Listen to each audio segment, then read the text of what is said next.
Diyos ay sufficient. Sufficiente, sapat, swak, no? Sakto. Wala nang kailangan pang iba kung hindi ang grasya ng Diyos lamang kay Kristo Jesus.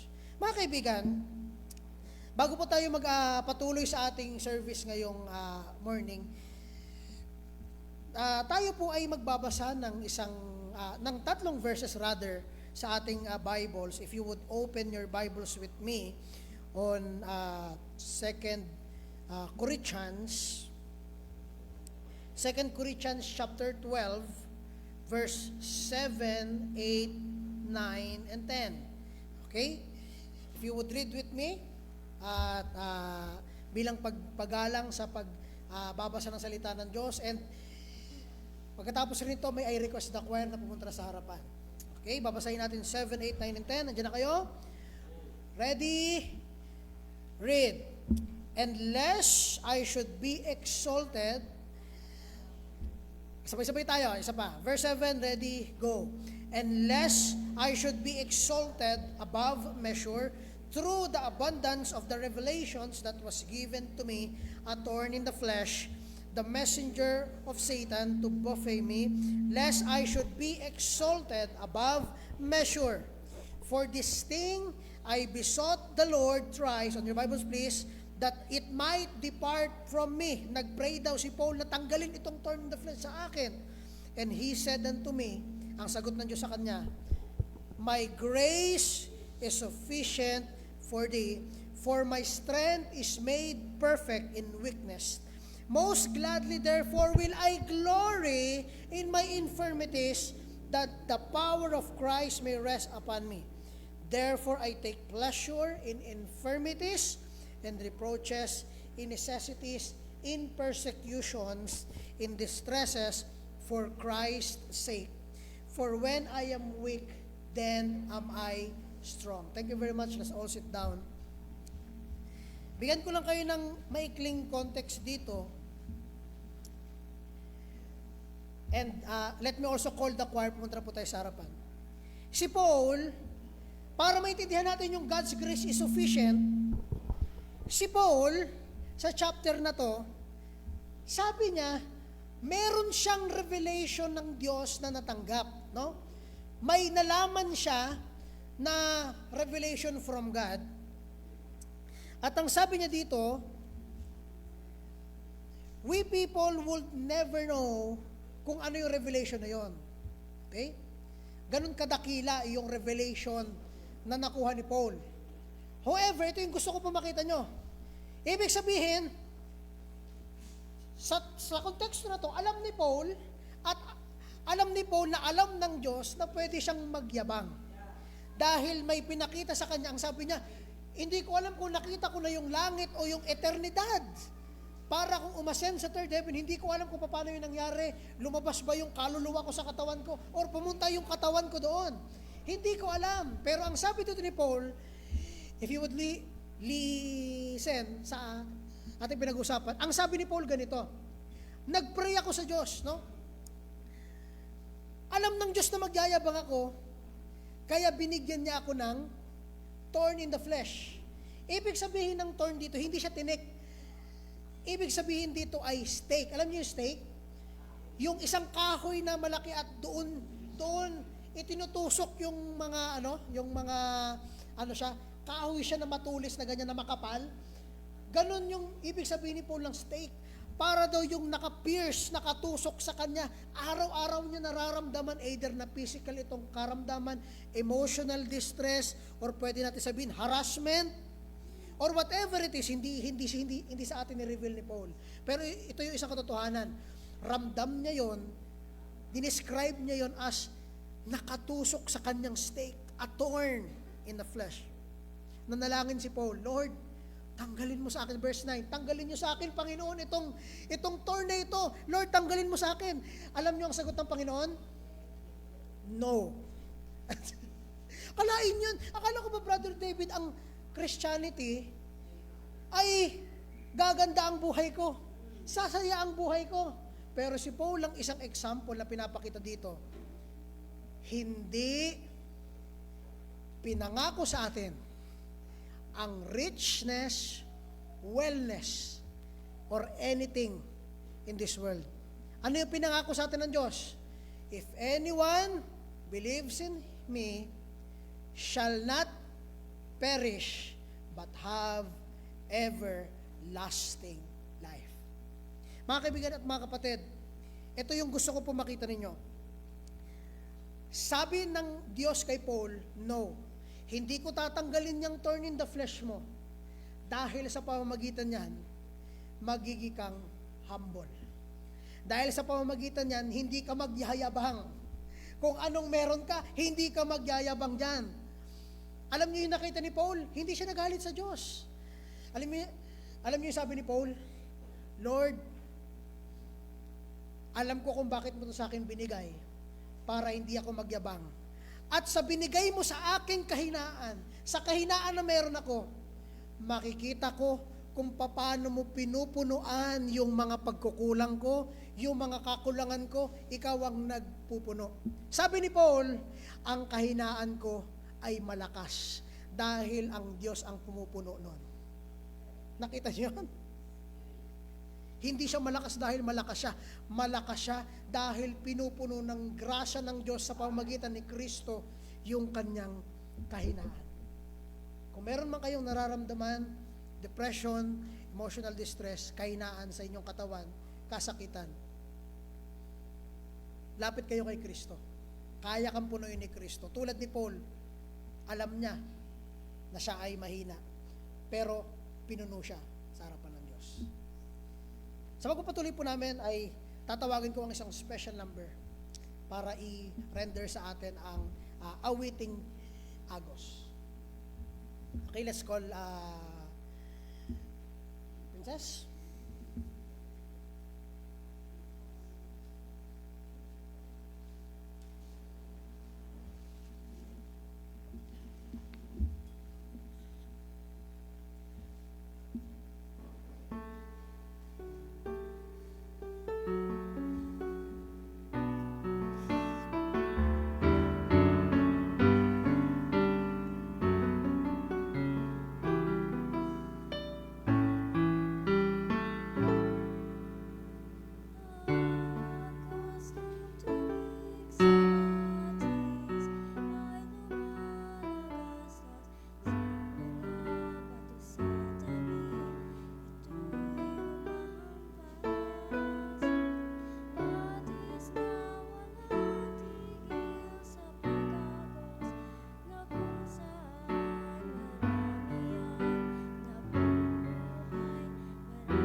Malas ba kayo sa awitin? Ganun lang ang buhay ng tao. Diba? Kaya wag natin sayangin kung anong meron tayo. Dahil pagtapos ng ating buhay, it's final.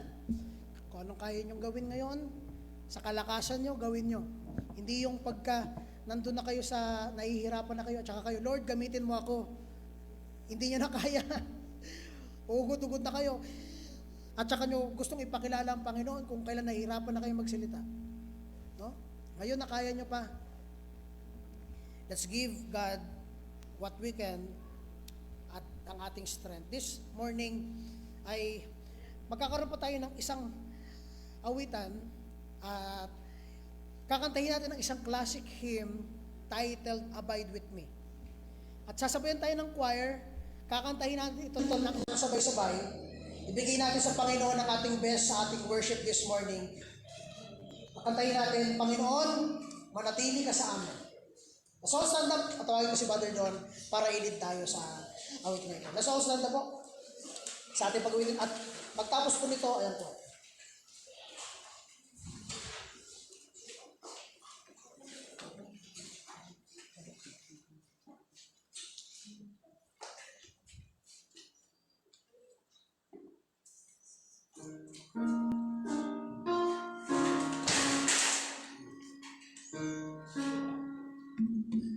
Awitin pa hanggang first, hanggang fourth stanza.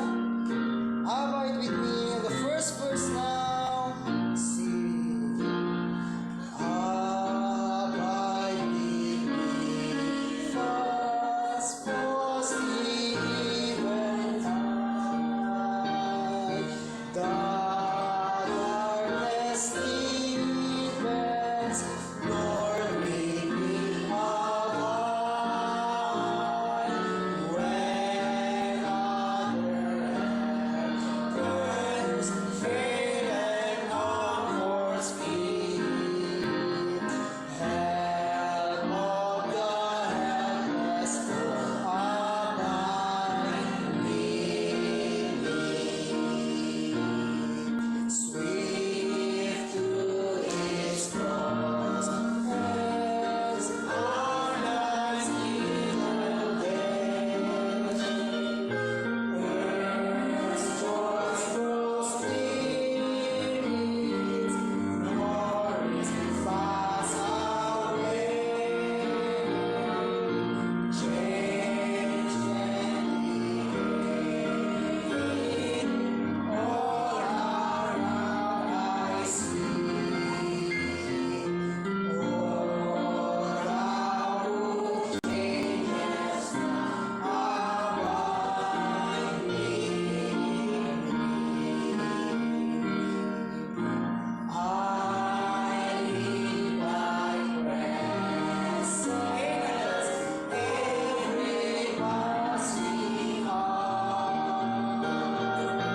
What hath thy grace meant for that entered far? Moonlight thy strength, my guidance make and be.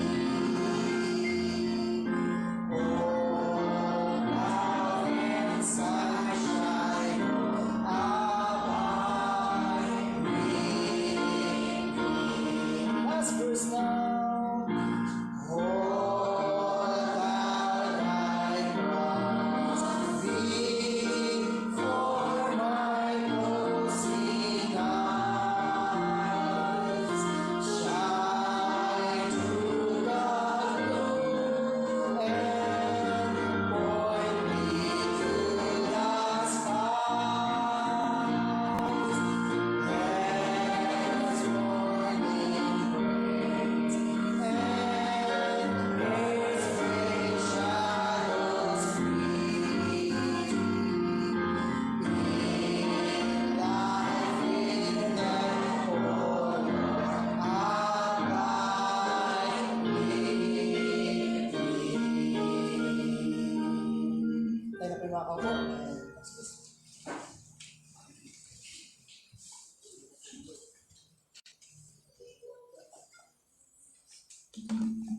Sabi po sa Isaiah chapter 6 verse 8, also I heard the voice of the Lord. Tapos si Isaiah na nagsasabi, narinig ko ang tinig ng Diyos na nagsasabi, whom shall I send?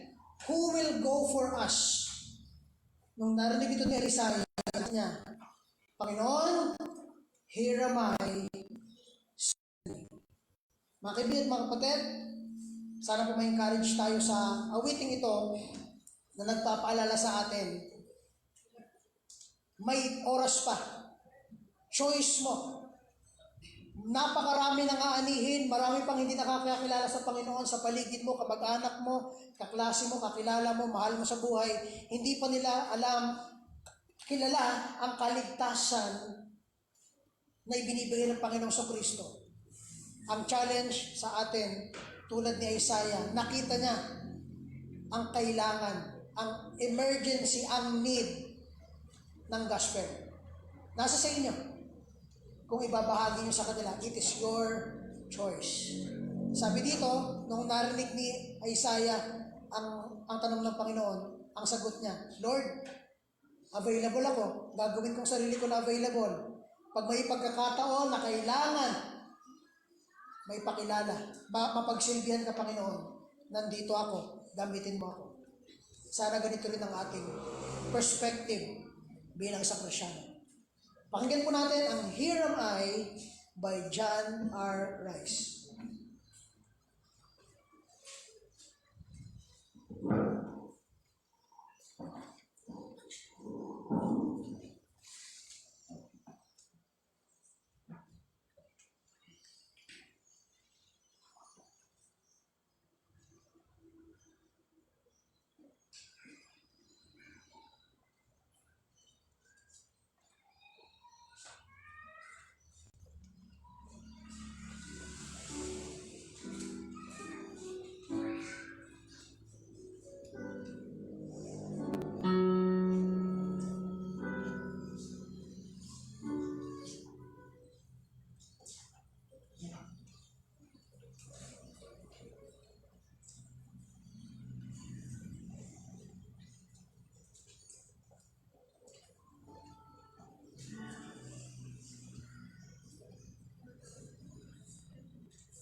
spiritual song, uplift the soul. Pero pagka ang kanta napapaganon ka, ano ang itinataas nun? Laman. So, ngayong umaga po ay bago tayo pumunta sa pagsamba sa Espiritu at katotohanan, hilingin natin ang presensya ng Banal na Espiritu na kumatok sa ating mga puso. Ang ganda ng exposition doon sa bago umawit ang choir. Na Christian David yung ating message na gagalin. Pero sa ngayon nakita ko ay doon ako mag-focus sa taas. Ano po? Pagkat nasabi na niya ang buod ng message sa Corinthians, 2 Corinthians chapter 12, tayo po tumayo muna, himingi tayo ng tulong sa Banal na Espiritu, kahit anong ganda, kahit anong galing ng pagka-expose, pagkabasa, pagkapaliwanag ng salita ng Diyos, kung wala ang Banal na Espiritu Santo nakikilos sa atin, sayang ang lahat nito. Tayo po ay, bago magbasa tayo humingi ng tulong, dakilang Diyos, kami po ay humingi ng tulong sa Banal na Espiritu na siyang gumagawa ng paglilinis, pagwawalang sala, pagja-justified, pagbibigay sa amin ng lahat, bago kami makakilala sa iyo. Kayo ang kumilos, Panginoon, kayo ang nag-action bago kami. Na dati kami mga patay na espiritu, pero binuhay ng iyong Banal na Espiritu upang kami ay makapaniwala na ang kaligtasan ay dahil po sa grasya ng Diyos. Salamat po, Banal na Espiritu, na siyang nakatira sa aming mga buhay. Kumilos po kayo bago kami manambahan sa Espiritu at katotohanan. Salamat po. I-bless mo po ang babasahing salita sa pangalan ni Jesus. Amen. Buksan natin sa 2 Corinthians chapter 12 from verse 1 to 10. Taglima po kayo sa aking kaliwa at sa aking kanan. Babasahin ng verse 1, sasagot ng verse 2 ang aking kanan. Ladies and gentlemen, sa ating mga teenager, please, paki-off nyo muna ang inyong mga cellphone. Wala naman kayong tawag ng business, estudyante pa lang kayo, i-off nyo muna. Natitempt kayo minsan, tingnan eh. Yung mga business doon, walang problema yon. Alam na nila ang gagawin. Okay? Ready na po tayo? Verse 1, sa pagbabasa sa ating bandang kaliwa. Ready? Begin.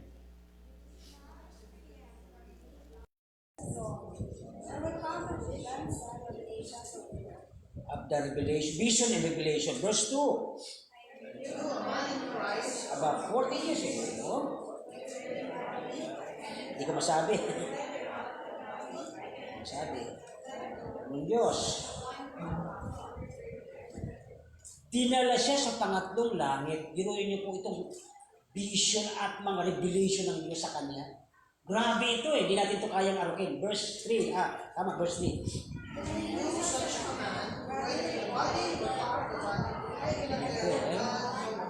Verse 4. Now, how? Paradise. Puro nyo yan. Unspeakable words. Hindi natin mababanggit yun dahil panglangit na salita. Yung birong nabot niya yun. Next verse.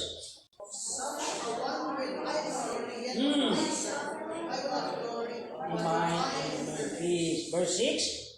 Although I will desire, I shall be a fool, but now I forget, then I might think, sit with me. Verse 7. Lest I should be exalted above measure through the abundance of the revelation, there was given to me thorn in the flesh, the messenger of Satan to buffet me, lest I should be exalted above measure. Diyan tayo mag-uumpisa mamaya. Isa-isa natin ang verse 9. Verse 8. Verse 9. He said unto me, my grace is sufficient for thee, for my strength is made perfect in weakness. So that in form when I have glory in my infirmities, that the power of Christ may rest upon me. Amen. Ano po? Verse 10, last, sabay-sabay. Therefore, pleasure in illnesses and reproaches and necessities, persecution, stress, for Christ's sake, for when I am weak, I am strong. Papamagatan ko po ito, at siguro baka may mga narig na kayo sa tungkol ito, ang grasya ng Diyos, ang aking lakas. The grace is my strength. Okay, so, tayo po ay muli magpasalamat, dakilang Diyos, salamat po na ang grasya mo pala ang dahilan bakit kami nandito. Ba't kami nabuhay? Ba't kami nakatayo? Ba't kami nakapagbabasa? Salamat sa grasyang ginawa ko, Panginoon, para sa amin. Wala kaming dapat kayo makitang kabutihan, pero dahil sa iyong awa at habag at iyong malaking grasya, ang siyang nagbigay sa amin itong palakasan para kami makapagpuri, makapagsamba sa Espiritu at Katuwanan. Salamat, Panginoon, sa pangalan ni Jesus.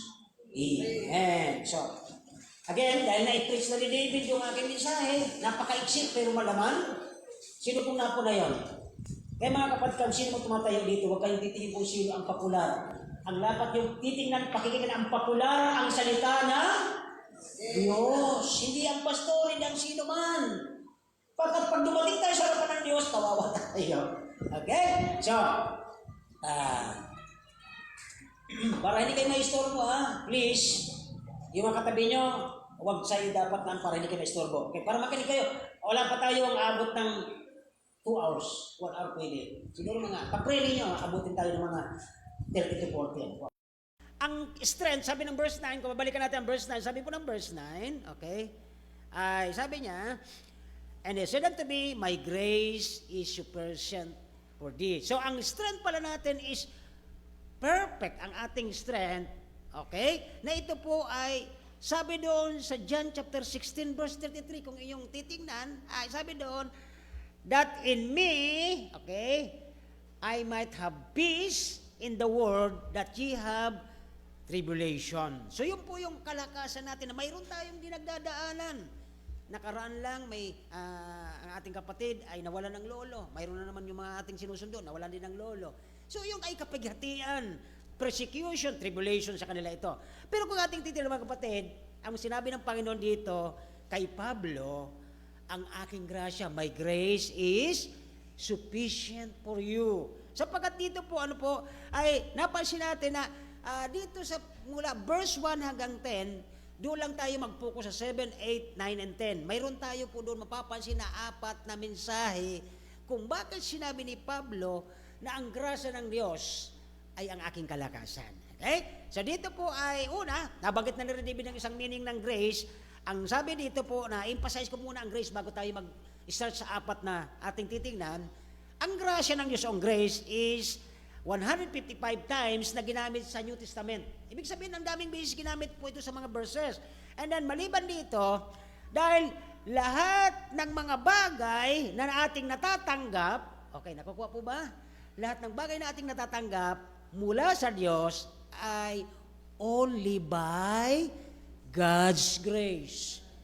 Sino sa inyong nakatanggap ng lakas na hindi sa biyaya ng Diyos?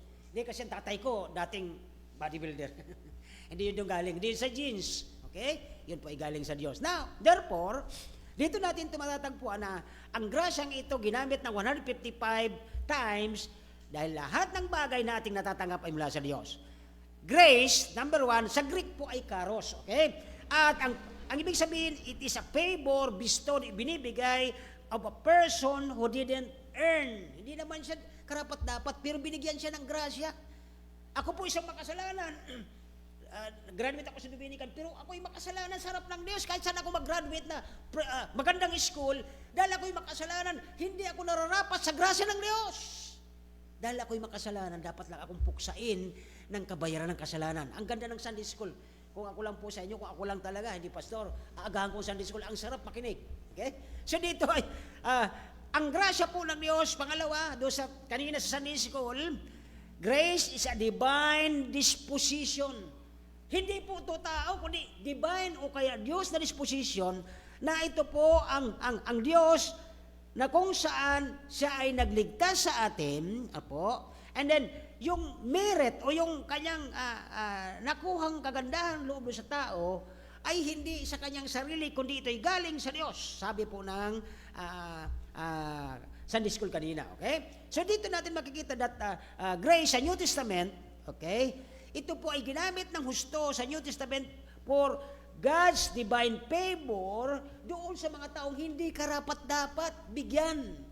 Kasi nga, di ba, ang tao na magmula kay Adan at iba ay makasalanan, ano namang pabor makukuha ng Diyos kung ililigtas niya ito? So therefore, nung binigyan tayo ng grasya, wala tayong dapat ipagmalaki. Amen? So dito po ay, yan po ang ating didinan muna ng bago tayo mapunta doon sa apat na bagay na mensahe from 7, 8, and 9. So, granted po na divine favor na ito po ay dinisplay ng Diyos. Granted to those who are not deserved. Hindi naman natin deserve, hindi naman natin karapat, hindi tayo karapat-dapat. Okay? Alam niyo kasi mga kapatid, ang grasya o ang grace, hindi po ito idea ng tao. Hindi ito idea ng sino man. Ito po ay isang puwersa. Ito po ay lakas ng Diyos. Ito ay kapangyarihan ng Diyos. Ang grasya, bakit po? Isang patay na tao. Ako dati makasalan, patay ako. Paano ako nabuhay at paano ako nagkaroon ng buhay na walang hanggan? It is because of grace of God. Sino ka napatay? Ano ito? Bulok? Uod sa mata ng Diyos. Basahan sa harap ng Diyos. So ang Diyos ay nagkaroon ng force ng lakas at gumilos ang Holy Spirit. Binuhay tayo sa Ephesians chapter 2, verse 1. Nang tayo mga patay pa, binuhay ng Holy Spirit upang tayo ay maging tagapagtanggap ng grasya ng Diyos. Itong mga tatalino ngayon, buti na lang, ang galing ko mag-aral nung ako'y college, kaya ako naging sumalangit ka nawa sa yabang mo. Ano po? Hindi natin dapat ipagpayabang dahil ito'y galing lang sa Diyos ang ating talino. Sino nagawa ang utak mo? Tatay mo? Doktor mo? Yan ba gumawa ng utak mo? Ang Diyos ang nagbigay sa iyo niyan because of grace. Amen. So dito po ay, ayan po ang mapapasin natin dito na ito'y granted to us who are not deserved. Hindi tayo karapat-dapat. So, ito po yung dapat sa atin. Ang karapat-dapat sa atin dahil because we are sinner, walang naghahanap sa Diyos, wala kahit isa. Walang matuwid, wala kahit isa. Tayo po ay nararapat tumanggap ng wrath and judgment of God. Yun ang nararapat sa atin. Pero alam nyo, salamat sa grasya ng Diyos na yung kabayaran ng kasalanan natatanggapin natin dahil doon tayo nararapat. Makasalanan tayo, dapat ibulit sa impyerno. Pero tayo tumanggap muli ng grasya mula sa Diyos. Nakuha pa ba natin? Kaya minsan mga kapatid, mula na ako napunta sa lugar na ito, nung bago ako, parang lakas ko lahat may mga patay dyan, pinapasok, preach ako, preach. Wala na. Bakit po? Laman ko lang nang una, sasabihin ko lang, graduate ako ng Bible College, kailangan magturo. Hindi. Sabi nga kanina ni David, hindi po ang baptist magliligtas sa inyo. Kahit binaptize ka ng baptist, hindi ka na maliligtas yan Binaptize ka, iniinitan ka lang, Pastor, gusto ko na rin i-baptize. Hindi ka na maligtas Hindi ka na mabinuhay ng grasya ng Diyos.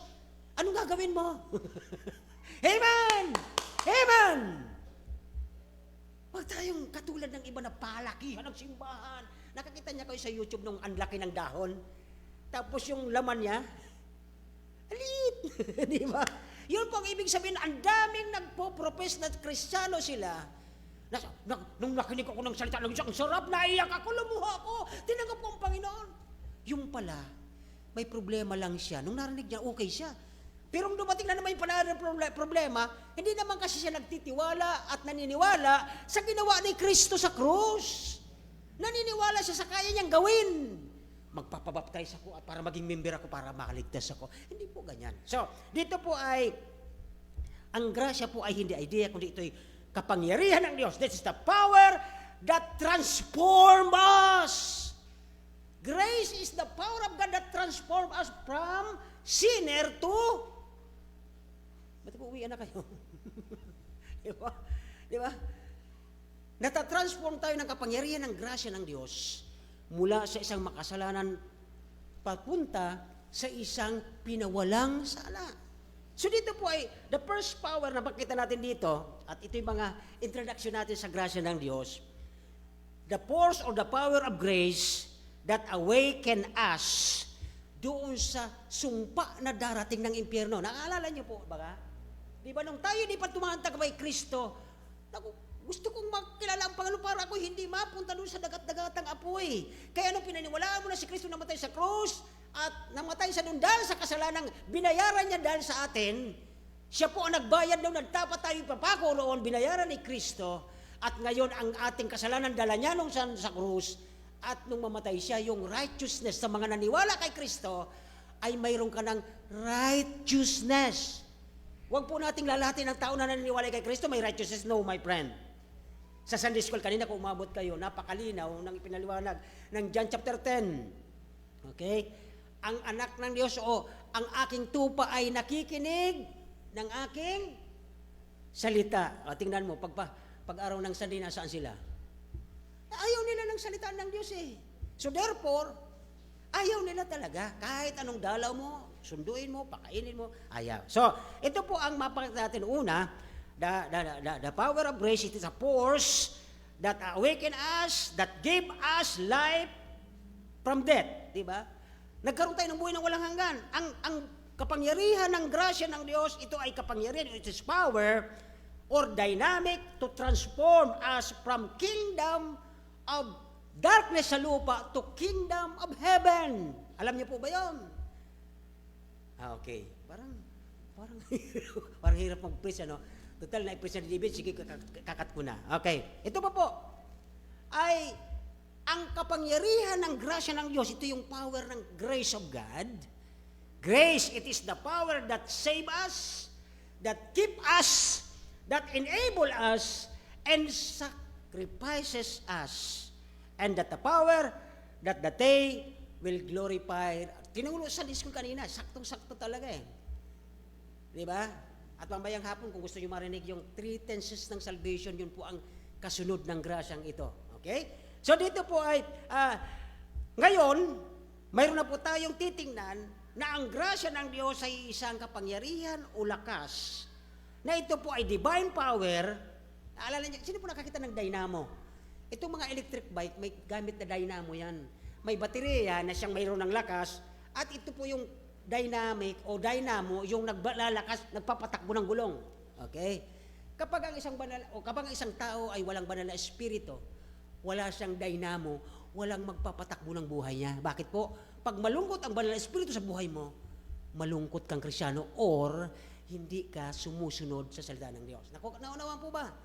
Yan po isang power ng grace ng Diyos na ang banal na espiritu ay nakatira sa ating buhay nung kayo ay manampalataya sa ginawa ni Kristo. Okay? Hindi nyo gagawin. Okay? So dito ay, ang Diyos po ay isang lakas na ito po ay nasa buhay natin at ng kanyang mga alagad. Ito po ay napakagandang blessing sa atin na ang ideya ng grasyang ito na nagsusurpass, nag-i-excel, sobra-sobra kayamanan sa ating ibinigay. Let us look. Pakilabas po ng ating text sa Ephesians 2:7. Ephesians 2:7, ang sabi doon, that in the ages to come, sa darating na panahon, mga kapatid, ako po'y mag-senior na, okay? At senior na po ako ngayong buwan, okay? Ay nagpipray po ako na ang mga susunod sa akin ay sana ganun din ang pananaw sa Panginoon. Okay? Sabi ng Ephesians 2:7, okay? Upang kanyang maipakita sa mga panahong darating ang di masukat. Di ba? Yun po yung surpassing, excelling, hindi mo maabot na kalooban, okay, kagandahang loob sa atin sa mamagitan ni Kristo Jesus. Yun po ang kagandahan ng biyaya dito. Kaya dito po, the Bible tell us, okay, tingnan nyo po, si Kristo po ay pag-ibig. Now, kung si Kristo po ay pag-ibig, na kanino po tayo? Kung si Kristo ay pag-ibig, nasaan tayo? We are in Christ. Now, kung si Kristo ay pag-ibig at we are in Christ, we enjoy the love of God. Amen? So at least, napakaganda po nito, dahil we are in Him, we have His joy. Kung na kay Kristo ka, may kasayahan ka ng Diyos. Kaya di ba, minsan pagdating sa mga gawain sa simbahan, hindi ka nahihirapan. Naalala niyo kung bakit po natin ito ini-expose ang grace? Sabi kay Pablo, may grace sufficient for thee. Ilang beses po sa chapter 11, at mamaya dadaanan pa rin natin yan, ilang beses po siyang hinampas ng ganito kalaking panghampas sa likod. Ilang beses? Di nyo sa ulado yun? 40 less 1. Okay? May ano pa eh. Okay? Ilang beses siya binugbog? At mamaya explain ko sa inyo yung, ang gamit kasi sa English, sa King James at saka England, Anglicized, ay yung pagbubugbog na ito ay hindi basta ito bugbog lang na ganon. Sa mga Arabians, ganon sila magbugbog eh. Sa mga Pilipino, ganon. Pero ang binabanggit po ditong gamit ng word na binugbog siya is knuckles. Ang knuckles po yung, sino sa inyo yung mga lalaki na nakita kayo ng mga sanggano na mayroong bakal dito? Yung tubo, pinutol-putol at sinusuot dito. Si tatay, alam to eh. Ang tawag doon ay knuckles. Pag isinuntok ito sa mukha mo, wasak ang mukha mo. Okay? So yan po ang word na knuckles mamaya para ma-advance po kayo. So dito po ay we share Christ, di ba? Kaya dahil Kristiyano ka, nagsishare ka ng Christ. Kung si Christ ay, sabi natin ay grace ay nasa kanyang lahat, ano ba ang sinishare natin, di ba? So, we share all what we have. The fullness of Christ. That is grace. Ang lahat ng all in all kay Christ, that is the grace of God. Okay? Ano po ang fullness ni Christ? Ang fullness of Christ is the lavish, the super plentiful, rich grace na nasa atin. Pero hindi po niya naunawaan yung grasyang ito. Bakit po? Kung kay Kristo ka, lahat ng fullness of Christ nasa iyo na eh. Nawawala itong grasyang itong dala mo because mahina ang iyong pananaw sa pangalang Hesukristo. Akala mo Hesukristo ang iyong sinasamba, ay Lord, bukas gusto ko magkaroon ako ng pera in Jesus name. Bukas may pera ko. Pag wala, Lord, hindi na kita ipagpipray o magpipray sa iyo. Hindi nyo naiintindihan ang lavish, okay, fullness of Christ.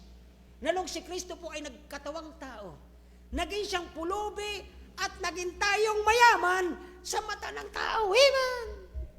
Ay, salamat, may nakakaalam nito. Okay. Ito po yung the power of blessing and bestowing of God's kindness in honor to every spiritual need na kailangan natin. Ano bang spiritual na kailangan mo? Pag tayo ay mayroong depression, sino po ang bibigay sa atin ng mga magagandang words? Ang Holy Spirit at ang Bible. Okay? Look at John 1:16. Okay? Ito po yung binabanggit ko sa inyo na the fullness of Christ. And of His fullness, look at this. John 1:16. And of His fullness. Sino pang may fullness dito? Si Christ. That is the grace of God.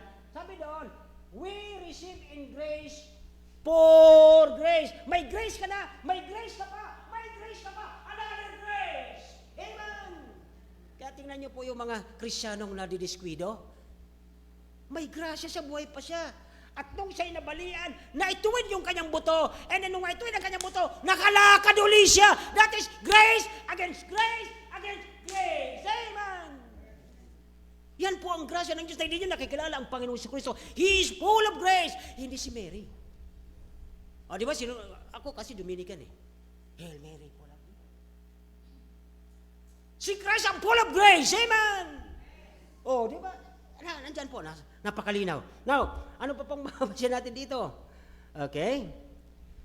Nakatayo tayo sa ating pananampalataya sa Romans 5. We live for this full of grace kay Jesus Christ. Saan ba kayo nakatayo? Kay Jesus, we are in Christ. Amen? So nabubuhay tayo kay Kristo. We stand in grace. We live in grace forever. Kaya pag namamatay ang tao, nagugulat sila nung panahon ng matay ang nanay ko, nagkakantahan kami, sabi ng mga taong di kilala ang Panginoon. Ano ba ito mga tao? Ba't kayo nagkakantahan? Patay ang nanay nyo? Hindi nyo naiintindihan ang sinasabi nyo. Sabi ko, masaya kami sapagkat ang nanay namin, pinauwi na ng Panginoon. Tapos may mga Kristyano, Pastor, sana wag munang dumating ang Panginoon. Amen. We are living in the full of grace, and a grace after grace after grace. Ayan po ang kaibahan dito. Kaya dito po ay, ang tawag doon ay the sufficiency of grace. Acts 4:33, ang simbahan. Ito na tayo. Tayo simbahan din. The church is experiencing abundant grace. Okay? Acts 4:33.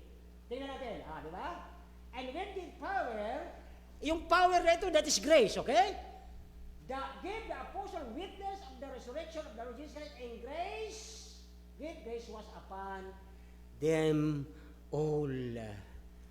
Dito po natin makikita ang sufficiency ng grace.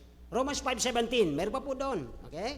Sabi doon, for if by one man's offense, death, okay? Yan. If by one man's offense, death reigned by one, much more than they receive abundance of grace. Nung namatay po si Kristo para sa inyo, nakatanggap kayo ng ano daw? Ano daw natanggap natin? Nung namatay si Kristo sa krus at tinanggap natin, ano natanggap natin? Abundant. Ano po sa Tagalog?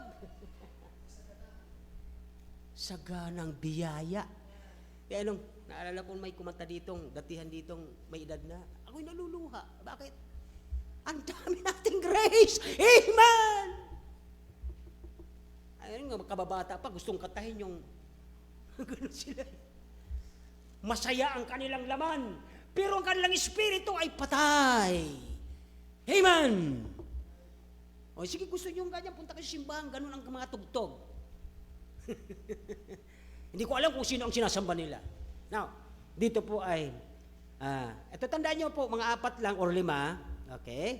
This grace, hahanapin natin ang 4 na misay from verse 7, 8, 9, 10. Sabi doon, the surpassing grace. Ano nga itong surpassing grace? Ito yung kayamanan. Okay? The riches of His grace, that is surpassing grace. Yun yung hindi natin alam na, akala natin, tagal na natin nagsisimba sa Kamalig Baptist Church, parang hindi nagbabago. Ha? Kilala mo ba si Jesus Christ na Panginoon mo? He is full of grace at dala niya ang surpassing grace. Grace, after grace, after grace, and after grace. Yan po ang unlimited grace. Surpassing grace, number 1. Number 2, He is full of grace. The fullness of Christ. Okay? Naulit na ito, surpassing, and then the power of blessing. Ibig sabihin, sufficient grace po mga kapatid. Kaya, sabi dito, grace is the greater than the things we need. Ang grasya ng Diyos ay mas kailangan pa sa mga bagay na kailangan ng ating laman. Pagkain, lakas, talino, at ang mas kailangan natin ang grasya ng Diyos. Bakit po? Una po, sabi ng 1 Peter 4:10, okay? Every man hath received the gift. Okay? Even the, ano daw? Nandiyan ba? Okay. 1 Peter 4:10. Yan. Every man hath received the gift. Ano pong gift ito? Even so minister the same one to another as a good steward of the manifold. Sino pong may sasakyan? Alam niyo po ba manifold? Ang manifold po, dito nagdadaan. Hangin, ito yung manifold. Hangin, oxygen, gasolina, lahat na. Iba-iba. That is variety of grace. Kaya ang tawag po ay manifold. Iba-iba at napakarami. Ano-ano po ito? Number 1, there is so much grace. Napakaraming grace. Okay? Sufficient, surpassing, and the supreme. Or ibig sabihin, ito po yung riches. Pag sinabing riches, ito yung supreme. Bakit po nagkaroon ka ng kayamanan? Biruin mo nung maligtas ka. Di ba? Nandoon ka sa tabi ni Kristo pagdating na magja-judge tayo ng mga anghel na nagkasala sa Diyos. Alam niyo ba to? That is the riches of His grace na nandun tayo sa likod ni Kristo habang siya'y magja-judge ng mga anghel na nagkasala sa kanyang harapan. Nandoon tayo, nag-witness. That is the grace na natanggap natin. Tapos ngayon, ikaw na bilang Kristyano, ganun pala ang Panginoon. Sige, hayaan mo lang sila dyan, ako ganito lang. Hindi mo kilala ang Panginoon mo. Kailangan mo siguro makilala si Kristo bilang iyong Panginoon. Sapagkat nang dahil kay Kristo, nagiging ka mayaman. Ang daming grasya dito. Alam niyo, sa totoo lang mga kapatid, namumuhay tayo sa grace, for by grace we are saved through faith, and so on and so forth. Naniniwala ka ba doon? ang iba hindi. Because Jesus Christ is full of grace, we are in Christ, therefore we have more grace. Diba? Kung na kay Kristo ka, mas marami kang matatanggap na grace. Una, for our salvation, for our sanctification, kanina binanggit lahat sa Sunday school, and for our service. Bakit ka niligtas? Bakit ka nilinis? Bakit ka nagmalinis? Kasi walang, ang explanation ko po nito, di ba sa inyo sa bahay may pitsil? Gumagamit po ba kayo pag umiinom kayo, pag kumakain kayo, gumagamit ba kayo ng pitsil na marumi? Siyempre hindi. Isasalin mo yung pitsil, yung tubig sa pitsil, ikaw yung pitsil, itasalin mo doon sa ibang tao yung baso, sila yung baso, at isasalin mo yung maruming tubig? Hindi po pwede. Dapat ikaw muna maging malinis sa harapan ng Diyos. We are full of grace.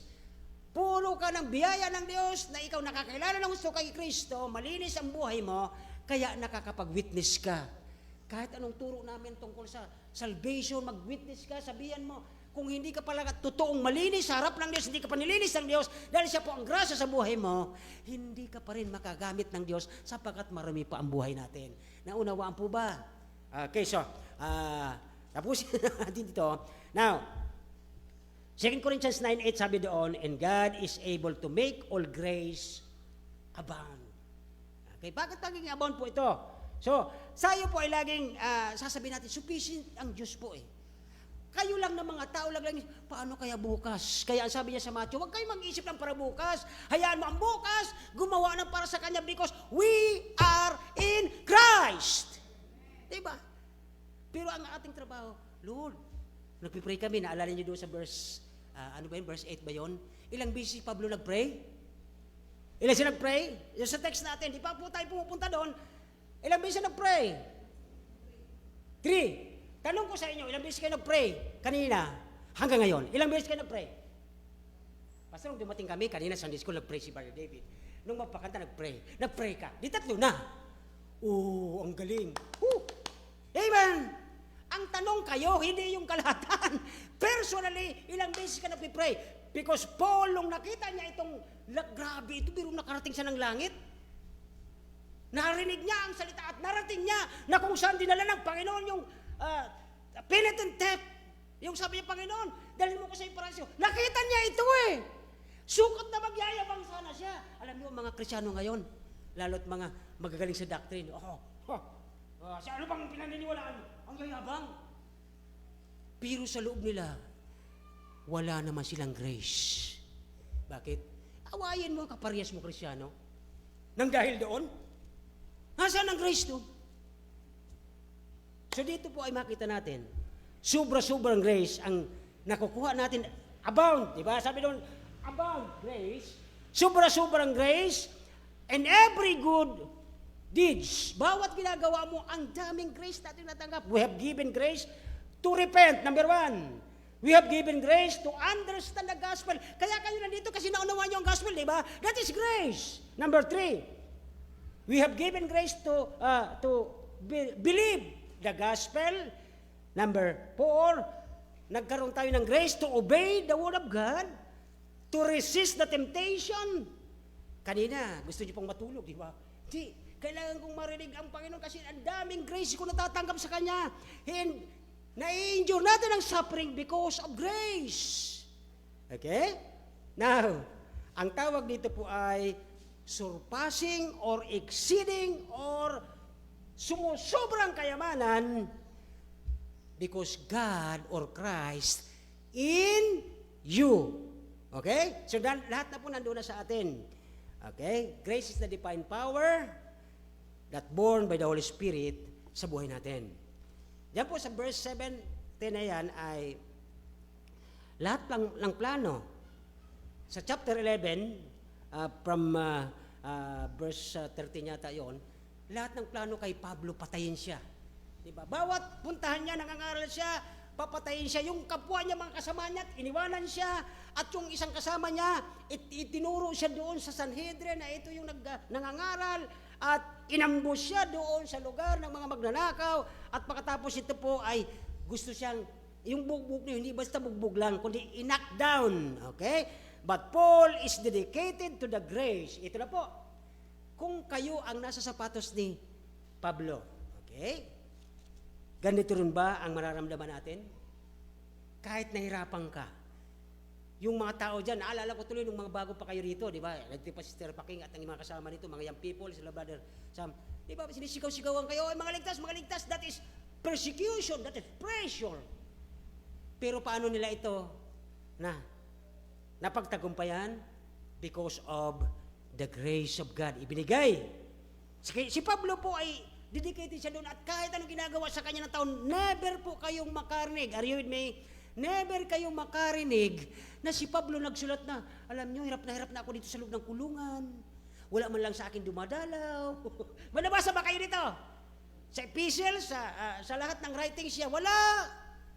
Kung yung sabi niya doon sa verse 8 ng ating text, okay, sabi niya doon, and he said unto me, ang grasya ng Diyos is sufficient sa akin sapagkat ang aking lakas ay nagiging sangkap doon sa aking kahinaan. Okay? So dito ay, take note.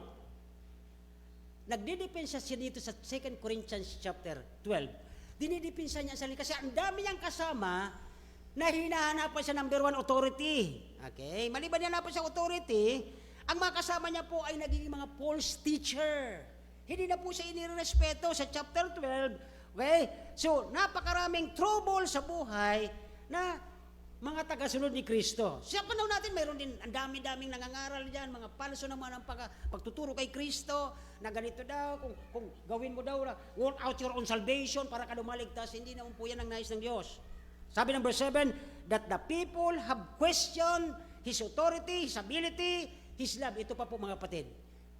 Sino ba sa inyo naka-experience ng na-experience ni Pablo na nung pagkatapos niyang mahalin ang Corinthian church, hindi siya sinusunod? Sinong pastor ang matutuwa nito? Si Pablo po naggagan patapos siya magturo doon sa Corinth. Itong mga tao tinuruan niya, tinalikuran siya. Hindi siya sinusunod at hindi siya iginagalang at sinasabi, nasaan ang authority mo? Nakakita na kayo ng ganito? Yan po yung trouble na nakikita natin. That is the pain ng isang leader na imbis na siya po ay tulungan dahil naturuan naman sila, pinapipray niya to araw at gabi kahit hindi siya kumakain, nagtutol na siya para may pagkain siya at tinuturuan niya itong mga to. Alam nyo, sila pa yung naging kaaway. Sinasaktan si Paul at hindi siya pinakikinggan. Okay? Kine-question, he turned unto. Kinalaban siya at naging pangatlo, naging against sa kanya. Okay? Gusto siyang patayin or i-knock down or i-knuckle down. Mayroon sila ditong bakal na pag sinuntok si Paul, patay. Ganon kagalit ang instrumento ng dyablo para sa kanya. O, gagamitin ko na po yung word na instrumento. Para kung sakaling kayo naka-experience sa inyong buhay Kristyano, na matapat ka naman, nagsisimba ka naman, nagbabasa ka naman, nagpipray ka naman, nag-o-offering ka naman. Pero bakit gusto kang patayin? The devil like to knock you down para hindi ka makapangaral. Are you with me? So dito na po, sa chapter 12, there is so much pain and trouble kay Paul. Verse 7, ay napansin natin doon. Okay, sabi verse 7, lest I should be something of measure through the abundance and the revelation. Yun po yung pinukwento niya sa 7. Ito yung hindi niya makakwento sa tao kasi lalabas na magyayabang siya. Sinabi na ni David kanina, ni Preacher David. Nakarating siya sa pangatlong langit, narinig niya yung mga salita na hindi niya pwedeng sabihin sapagkat yan ay heavenly words. Narating niya ito at narating siya doon sa pinagdalhan, doon sa magnanakaw doon sa krus na isinama ng Panginoon sa paraiso. Nakarating siya sa third heaven. Ang unang langit ay ang blue, di ba? Ang pangalawa yung stellar, yung may mga araw, buwan. At ang pangatlo is the abode or ang tirahan ng Diyos. That is the third heaven. Pero mo nakarating ka doon, isang pwedeng ipagmayabang ni Paul. Pero alam nyo, sabi niya, hindi ko pwedeng ipagyabang yan. Dahil doon sa grasyang natanggap ko. Bakit ka? Sa tungin ninyo ako, Pastor, bakit siya lang sa lahat ng mga naging propeta, siya lang ang binigyan ng karapatan na makarating sa third heaven? Ano kaya ang dahilan? Sino po? Magtatanong. O kung ayaw nyo, magtatanong. Why? Sapagkat sa pinagdaanan niya na sobrang hirap sa ministry, na kahit halos patayin siya, hindi siya nagrereklamo, binigyan siya ng Diyos ng pagkakataon. Alam ko, Paul, nahirapan ka. Eto, matingnan mo ang pupuntahan mo.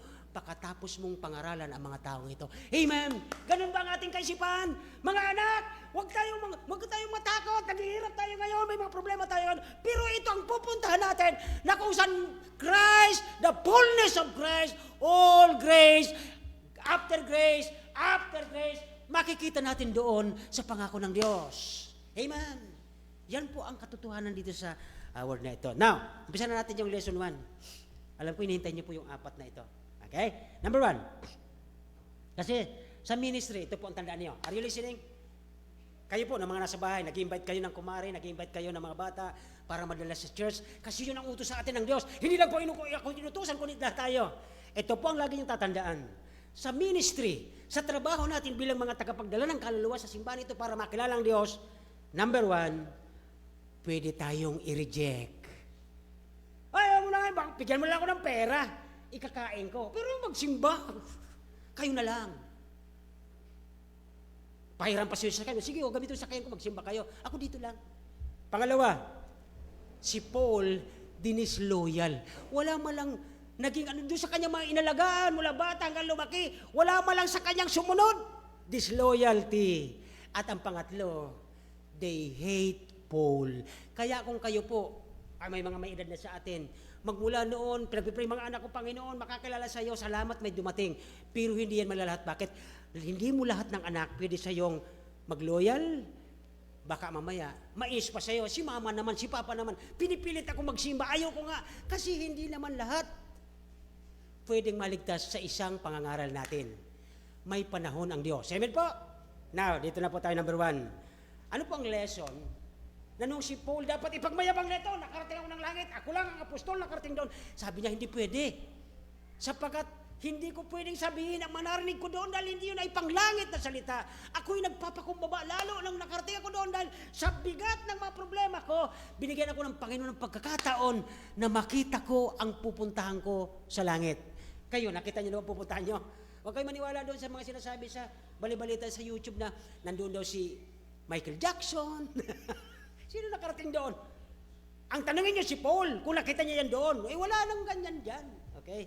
Ang pangako ng Diyos, sa kanyang biyaya, na tayo naligtas sa kanyang biyaya, He is the fullness of grace, the abundance of grace. Lahat ng grasyang ating matatanggap, nandoon lahat sa ating pupuntahan. Naniniwala ba kayo doon? Yan ang ating Kristo.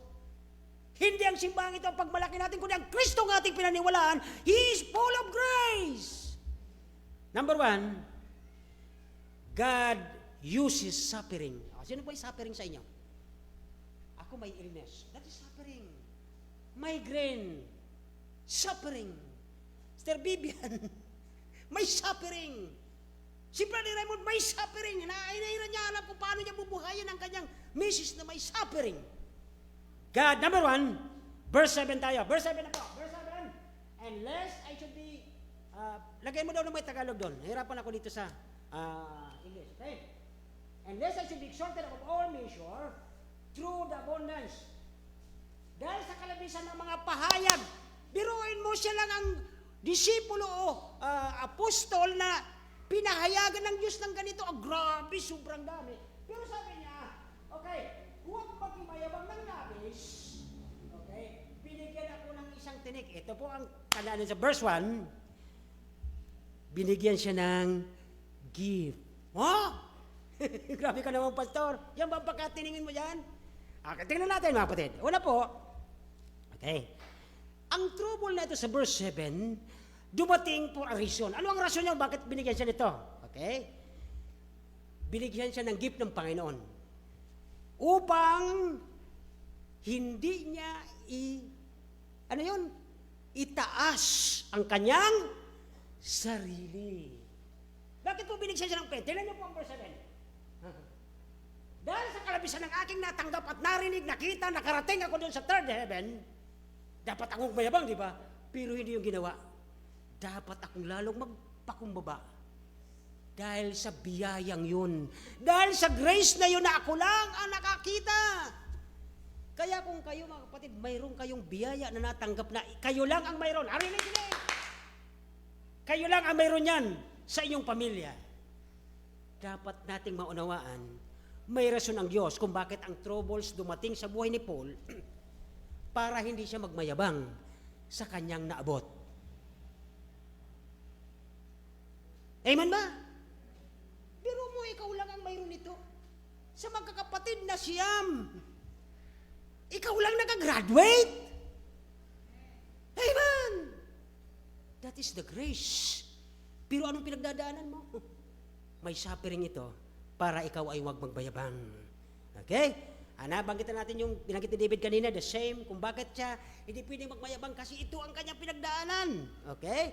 So, dito po ay, ang revelation kay Paul, pangalawa, ay nakarating siya doon, at dito po ay, the language, di niya pwedeng sabihin, i-uttered, o sambitin, sapagkat inexpressible, hindi ito pwedeng ipahayag ng tao.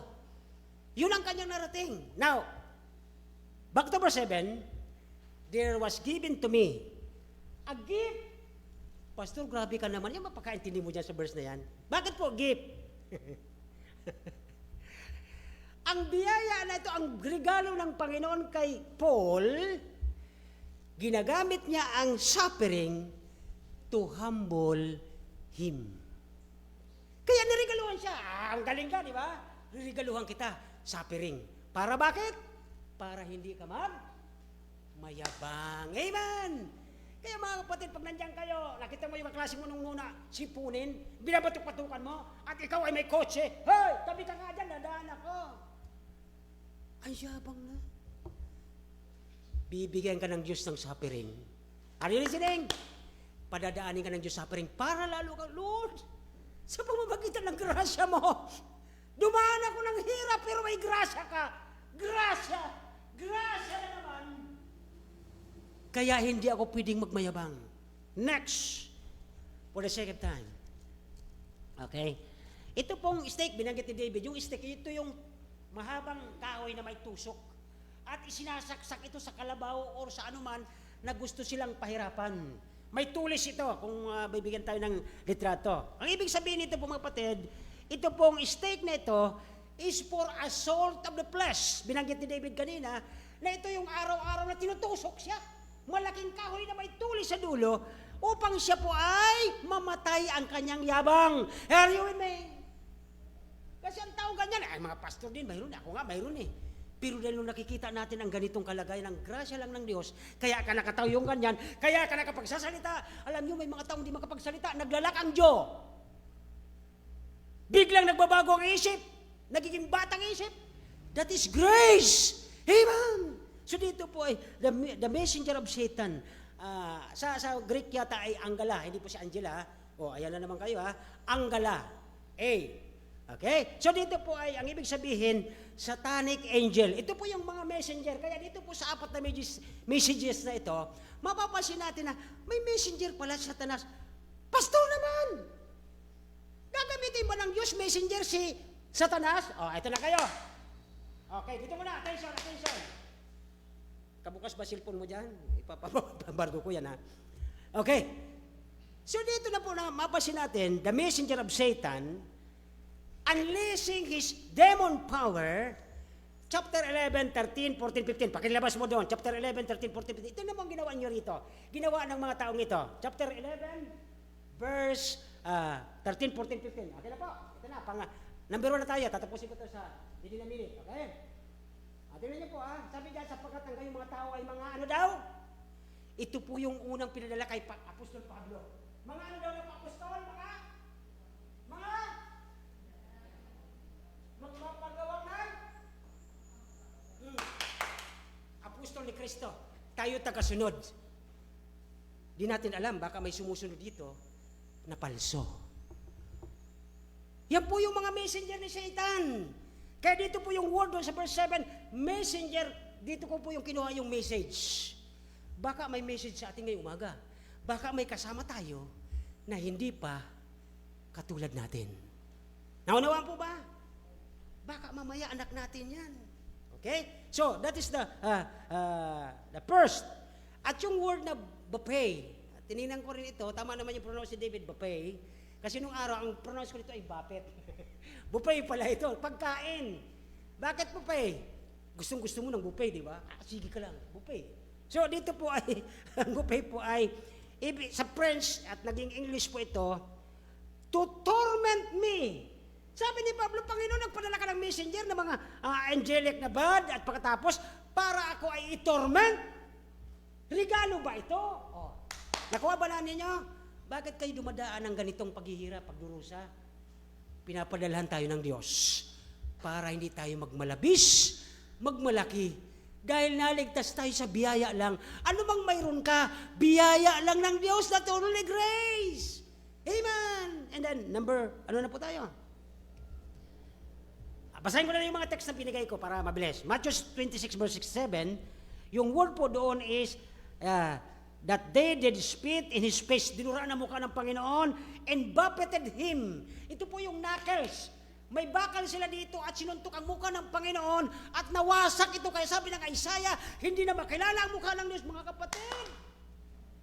Kung ikaw nilagay doon na wasakin mukha mo, kakayanin mo. It's only by grace, si Kristo ang tumanggap lang lahat ng bugbog sa mukha mo, mawasak ito, alang-alang sa atin. Tapos simpleng anak mo, di mo masabihan na anak, darating tayo doon sa lugar na nandoon ang Panginoon. Maniwala ka sa ginawa niya sa krus. Kaya ang mga tao ngayon nagsasabing Kristyano, pagdating sa bahay, tulog. The 10 virgins. Yung 5 tulog, pero lahat may ilawan. Nakakuha ba natin? Pakita nila lahat kami Kristyano, may ilawan kami, o may ilawan din kaming 5, Pero walang banal na espiritu, walang totoong kaligtasan. Are you with me? Nakita niyo ito, ang daming nagsisimba. Pastor, may Bible kami, ito, bigay pa ka ng pastor to, may pangalan pa, pero pa, Ligtas ba siya? Only by grace. Now, number 2 na tayo. Kakat ko na po ito. So, dito po ay, ma-avoid ang pagyayabang ni Paul, okay? Ang sibir na kalagayan ng isang Kristyano para siya mahambol, ay yung pong doon po sa lugar na binibigyan tayo ng Diyos ng trouble to humble us. Sino po nakaranas na yan? Nung binigyan ka ng grabing problema, talagang para may espadang mahuhulog sa ulo mo, araw at gabi sabi, Lord, mamamatay ko sa espadang nakatutok sa ulo ko, maya-maya lulog ka, Lord. Kaya siya po ay nagpakumbaba. Okay? Sasabihin niyo siguro sa akin, ano pastor? Si Panginoon, ginagamit si Satanas para pababain o pahambol ang ating mga tao? O sino nang naniniwala? Ginagamit ng Diyos si Satanas para tayo ay maging humble. Naniniwala ba kayo? O dito? Naniniwala ba kayo? Okay, walang sumagot. Dito? Naniniwala ba kayo na para maging humble tayo, ginagamit ng Diyos si Satanas? Ito na po. Alam ko nagdududa kayo eh. Nag-advance kasi ako nag-aaral. Now, ito na po. Grabe ka naman, pastor. Gagamitin ni Panginoon si Satanas para maging humble ako? Saan mo naman nabasa yan? Ito po. Basahin mo mamaya pag-uwi ninyo ang buong libro ni Job. Amen! Si Brad Arias natawa na eh. Di ba? Ano ang ginawa ng Diablo kay Job? Sabi ni Job, kaya yan nagpupuri sa'yo kasi mayaman yan. Sabi ni Satanas. Ano sabi ng Panginoon? Sige, tentasyonan mo. Huwag mong pakikialaman ang buhay niya kasi ligtas yan. Katawan niya, sige. Tubo ng pigsa. Habang nag-birthday yung mga anak niya, anong nangyari? Nagkaroon ng napakalakas na ipo-ipo. Binagsakan sila ng bubong, patay ang 7 niyang anak. Maya-maya dumating yung kanyang tauhan. Boss, yung mga hayupan natin, yung mga tauhan natin, kinain din ng apoy at ng ipo-ipo. At nung huli na, wala na siyang anak, wala nang kabuhayan. Eto na siya, yung asawa niya, sabi ng asawa niya, Agum na Job, isumpa mo na Diyos mo, tingnan mo ginawa sa'yo, That is problem and pain. Amen! Hindi nyo ba kaya yun? Hindi nyo kakayanin yun sapagkat wala kayong pagkakilala kay Kristo na pulong-pulo ng grace. Pero si Job, sabi ni Job sa 13, Panginoon, isinakwil ako ng asawa ko dahil sa iyo. Punong-puno ako ng sugat at pinsan niya ako makatulog sa sakit. Patayin mo man ako, Panginoon, ngayon. Patuloy ako magtitiwala sa iyo. Amen! Ganun po ang Diyos. Ganun ang full of grace na Diyos natin. kahit patayin si Job, hindi po siya magmamaliw sa kanyang pagiging matapat na alipin sa kanyang Panginoon. Amen? Baka sabihin nyo, inabot nyo na ang pain na inabot ni Job. Oh my friend, no. Hindi nyo kaya yon. God uses Satan to humble men. Lalong nagpakumbaba si Job kasi mayaman siya eh. Ngayon pobreng-pobre na siya, walang-wala na lahat, wala nang anak niya, wala na asawa niya, may pigsa na siya. Lord, patayin mo man ako. Patuloy akong magsasamba at magtitiwala sa iyo. Anong ginawa ng Diyos? Anong ginawa ng Diyos? Alam niyo? Anong ginawa ng Diyos? Pinalitan another 7 ng kanyang mga anak na mas magaganda. Yung mga ari-arian niya mas magaganda. Hindi ko alam yung asawa kung pinalitan yun. Kasi hindi naman kasi ligtas yun. Naintindihan na po ba? Ganun po ang Diyos natin na full of grace. Kaya dito po ay ang si Pablo, naalala niyo, sabi ni Pablo, ay sabi ng Panginoon kay Peter, "Oy Peter, si Satanas gusto kang sipsipin na parang trigo." Sabi ni Peter, "Ang Panginoon naman, takbuhan ang inibin na to. Ako, ipaglalaban kita patayan. Ipaglalaban kita, hindi ako tatakbo." Nung hinuli si Kristo, grabe ang denial ni Pedro. "Hoy, hindi ako kasama niyan." Nakita niyo? Hanggang sa tumilaw kang manok. Yan po yung pain. Nakita natin, okay? That God uses Satan to humble. Pero nakita niya, nung naglalakad na papako na si Kristo, naalala niyo? Limingon si Kristo kay Peter, tinignan siya. "Will you also go away?" Lumuha si Peter, sabi, "Lord, hindi ko po sinasadya." Sabi ng Panginoon sa kanya, "Kapag lumakas ka, dalhin mo yung mga kapatid mo, palakasin mo sila. Strengthen thy brethren." Amen! Yan po yung pain kung bakit tayo tumadaan sa mga pain na ganito, because of the grace, para tayo maging humble, katulad ni Job, ni Peter, at si Jesus. Diyos siya eh. He was humble para kayo ay maligtas. Amen? He was humble, pero ano Diyos siya eh, pag-ikumpas niya, paliparin niya yung mga sundalong yung naghagupit sa kanya. Durog yun eh. Pero naging humble siya for you and for me para tayo magkamit ng grace of God. Amen? Now, number ano na tayo? Number 2. Okay, number 2, God uses suffering to draw us. Verse 8. Sabi ng verse 8 po mga kapatid, 3 beses ako nakiusap sa Panginoon. Ngayon mga kapatid, pag may problema ka, pag may pain ka, pag may pressure ka, saan ka natakbo? Kiniinong, kigobernador, kilola, kinanay? Saan kayo napunta? Pag may problema kayo. Paul, punta siya 3 times. 3 times. Lord, may problema ako. Balik siya. Lord, I have pain. Lalo ko naging kahapon sa aking nararamdaman. Balik siya ulit. And the 3rd time, Lord, alam ko itong mga pagpapalo mo sa akin. Nahihirapan ako. Tanggalin mo na, Lord! Ano ang sagot ng Panginoon? No! Hindi ko tatanggalin yan. Para lalo kang maging, ano daw? Kaya walang Kristiyanong malakas sa panahon ngayon. Alam niyo kung bakit? Ultimong pag-pray, wala na. Amen! Amen!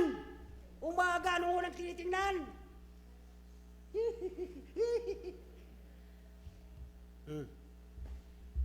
Young people, tapos gusto niyong pagpalain kayo, andun ang full of grace kay Christ. Yan ang dapat. Hindi puro kung ano-anong nakikita natin. Now,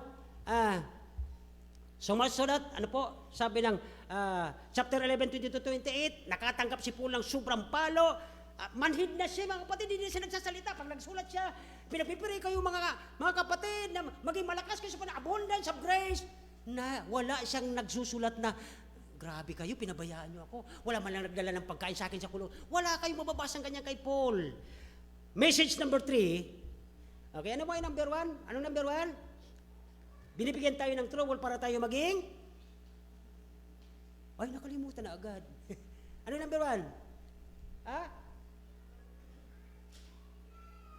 Number 2, God uses suffering to make us draw to Him. Opo. So, nagpunta tayo sa panalangin. Number 3, Ang pangatlong message, God uses suffering to display, para ipakita ng Diyos ang kanyang grasya sa atin. Ano po yon? Verse 9. Verse 9, sabi ko ng verse 9. And he said to me, my grace, number 1, surpassing grace, wondrous grace, abundant grace, enduring grace, Christ is full of this grace. Nakita na po? Naunawaan niyo po ba? Huwag kayo magreklamo pag uwi niyo mamaya. Kaya pala ganito buhay ko eh. Kasi hindi ko nakilala ang tao o ang Diyos na punong-puno ng grasya. Baka nandiyan pa sa isipin niyo si Maria ang punong-puno ng grasya. Hindi pa kayo nawawala doon. Amen po ba? So dito po ay mapansin natin, number 3, God uses suffering to display His grace. Tayo, okay, sabi ni Paul, Lord, tama na, hindi ko na kaya, Lord. Sabi ng Diyos, no, hindi ko aalisin yan. Bakit po? By increasing, nakikinig pa kayo? Sabi ni Paul, Lord, tanggalin mo na, hindi ko na kaya, grabe na. Sabi ng Diyos, hindi ko aalisin sa iyo yung mga pinagdadaanan mo, Paul. You know why? Sabi ng Panginoon, okay, by increasing, pinalalago niya, pinadadami niya ang enduring grace. Kaya hindi tayo tinaalisin ng mga problema. Bakit po? Para lumakas ka sa enduring grace of Christ. Amen! Naintindihan niyo? Parang hirap na hirap kayo makaunawa nitong mga grasya ng Diyos. Amen! Doon ko po ito natagpuan sa lugar na ito. Nung mag-resign ako sa office, na ang aking pong unang salary doon ay 15K sana all, kinalimutan niya ng Diyos. Huwag ka dyan, dito ka. Mag-endure ka dyan para lumago ang enduring grace sa buhay ng mga tao dyan. Amen! Amen! Enduring grace. Nakapagpapatuloy ka because of the grace of God. Wala kang inuulam na masarap, nakapagpapatuloy ka kasi may grasya ka ng Diyos. Okay, so last but not the least, verse 10 na tayo. Dito na ako magtatapos. Okay. God, basahin muna natin verse 10 for the sake of verse 10. Okay, verse 10 sabi doon, pakilabas po verse 10. Yan. Okay. Therefore, alang-alang kay Kristo, ako'y ano daw? Si Pablo ay nasisiyahan saan? Ano yung kahinaan niya? Yung mga suffering, yung mga problem, yung mga araw-araw na tumutusok sa kanya. yung parang tumutusok ka ng binabarbecue ka araw-araw. Mga kahinaan, paglait, kahirapan, pag-uusig, mga sakuna. Sapagkat kapag ako ay ano daw? Ako ay nagiging. Take note mga kapatid. Naramdaman ko yan ako yung first 2008 hanggang 2015. Pero yung pala, pinalalago ng Diyos ang endurance na siya rin ang nagkalob, nag-enable sa atin. Kaya dito po ay God uses suffering to perfect the power ng grasya ng Diyos. Naunawa na po natin ang 4. Number 1, ano sabi doon? God uses suffering to ano yung number 1? At least may baong ko'y pag-uwi. Kung ayaw nyo naman, kami na lang. Okay, God uses suffering to humble us. Number 2, ginagamit ng Diyos ang mga suffering, mga problema at ano para maging malapit tayo sa Diyos sa pamamagitan ng panalangin. Pangatlo, ginagamit ng Diyos ang suffering para i-display ang kanyang biyaya at habag. At sa verse 10, ginagamit ng Diyos ang mga suffering para maging perpekto ang kalakasan, ang kanyang grace nagiging power natin because it is perfected in our weakness. Okay? So I rather glory in the infirmities. Mga kapatid, last, si Samson, ang lakas niya sa weakness niya eh. Nag-asawa siya ng hindi niya kauri. Nagyabang siya na malakas siya. Pero alam niyo, nung bandang huli, dinurog niya ang kaaway ng Diyos. Dahil pinagbigyan siya ng biyaya ng Diyos.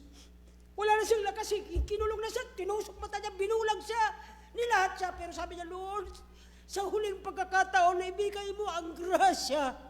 Sabi niya sa bata-bata, nasaan ang pusti dito?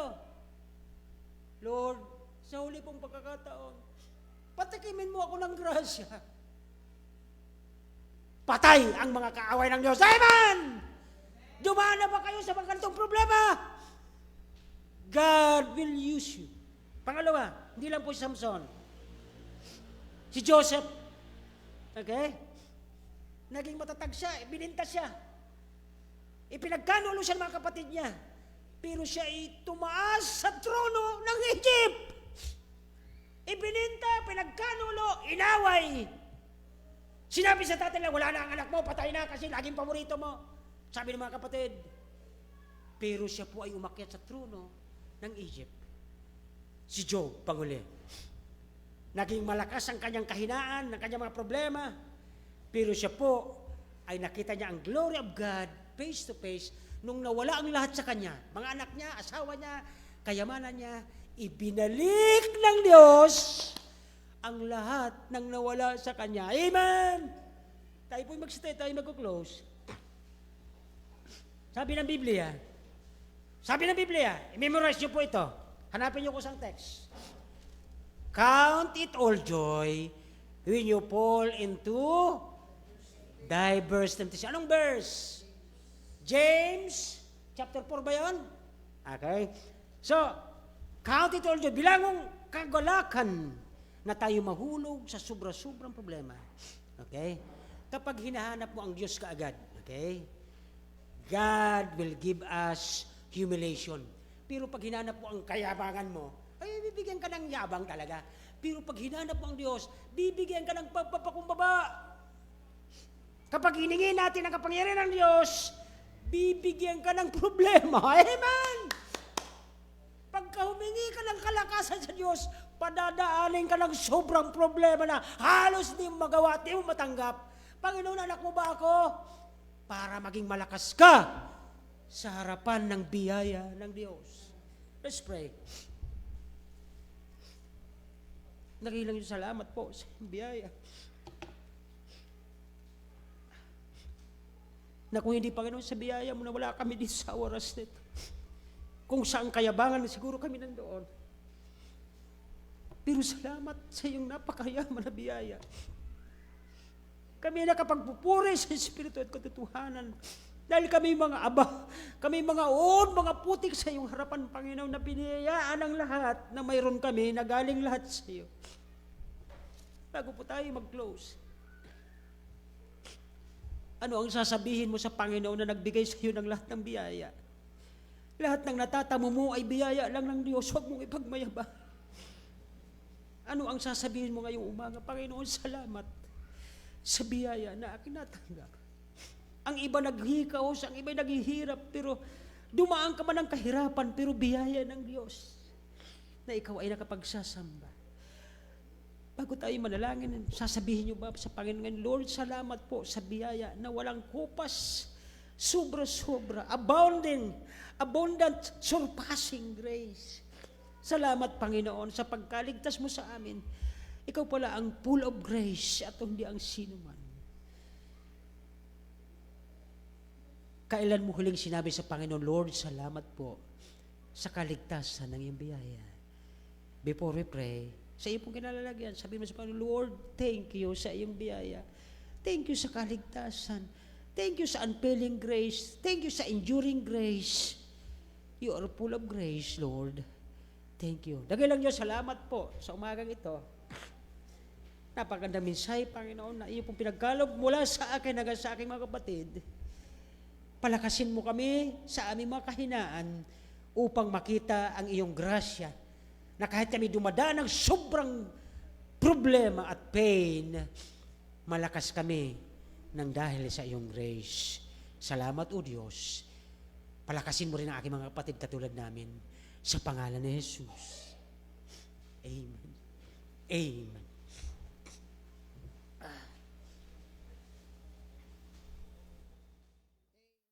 People of God say, Amen. Thank you very much. At ngayon tayo ay pupunta sa ating pasasalamat sa Panginoon.